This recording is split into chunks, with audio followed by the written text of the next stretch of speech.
Je m'appelle Mathilde Goujon, je suis rentrée en caisse d'épargne le 28 juillet 2022 au poste de chargée de clientèle de particulier et j'ai été cooptée par Margot Hardy. Bonjour, je m'appelle Margot, je suis chargée de clientèle particulier à l'agence Domal et j'ai coopté Mathilde.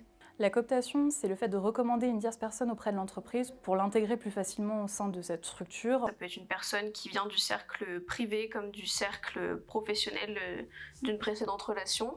La cooptation est une pratique vraiment très intéressante. Ça permet de diversifier les profils présentés au niveau des RH, mais également une méthode de recrutement qui est plus rapide qu'en passant par des réseaux sociaux comme LinkedIn ou Indeed. L'avantage de ce type de recrutement par rapport à un recrutement classique, c'est que comme on connaît déjà la personne, on sait que ça va être un gain de temps pour l'entreprise. On connaît déjà le profil et donc on sait que la personne va pouvoir soit s'adapter, soit déjà les connaissances nécessaires pour exercer rapidement le poste. En tant que coopté, il y a plusieurs avantages, mais le principal, c'est quand même la rapidité de l'embauche. À titre personnel, je sais qu'en 1 semaine et demie, j'ai passé mes entretiens et j'ai su que j'étais prise en poste. Et 1 semaine plus tard, j'étais déjà dans l'agence avec mes collègues pour la première fois. Le second avantage, c'est quand même que lorsqu'on est une personne cooptée, on entre dans une entreprise où les gens se sentent bien. Sinon, ils ne nous proposeraient pas d'y rentrer à notre tour et on ne nous en parlerait pas. Donc, ça reste que du positif par rapport à ça. Ça nous met en confiance en amont.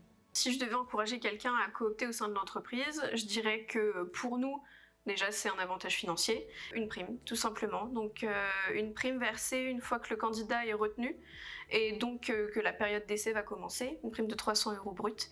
Et une fois que le candidat est validé et a pu faire ses preuves lors de la période d'essai, il y a 300 € brut de verser. Et puis surtout, ça permet d'aider quelqu'un que l'on connaît à avoir un emploi dans la CEN. Ce qui m'a motivée à accepter le poste et à y rester, c'était principalement l'accompagnement dont j'ai bénéficié au début, dès mon arrivée dans l'agence. C'est vrai, quand on tombe dans un environnement de travail dans lequel on se sent bien, on n'a qu'une envie, c'est d'y rester et pas d'aller voir s'il y a d'autres postes disponibles ailleurs. Moi, ce qui a fait que j'ai rejoint la CEN, déjà, j'ai commencé par un parcours en alternance. Je me suis très bien entendue avec mes managers. J'ai eu des managers qui m'ont permis d'évoluer et on m'a proposé de rester avec eux par la suite pour mon poste en CDI. Je me suis dit que c'était la meilleure façon pour moi de continuer à apprendre en restant avec eux. Ce qui me fait continuer aujourd'hui, c'est l'accompagnement dont je bénéficie toujours. Malgré le fait que j'ai validé ma période d'essai, on ne m'a pas totalement laissée à l'abandon. On continue de m'encadrer, que ce soit par des entretiens individuels, que ce soit par la préparation de rendez-vous le matin. Et même l'ambiance de l'équipe permet qu'on soit toujours là aujourd'hui, tous ensemble, à passer de bons moments et à travailler dans la bonne humeur.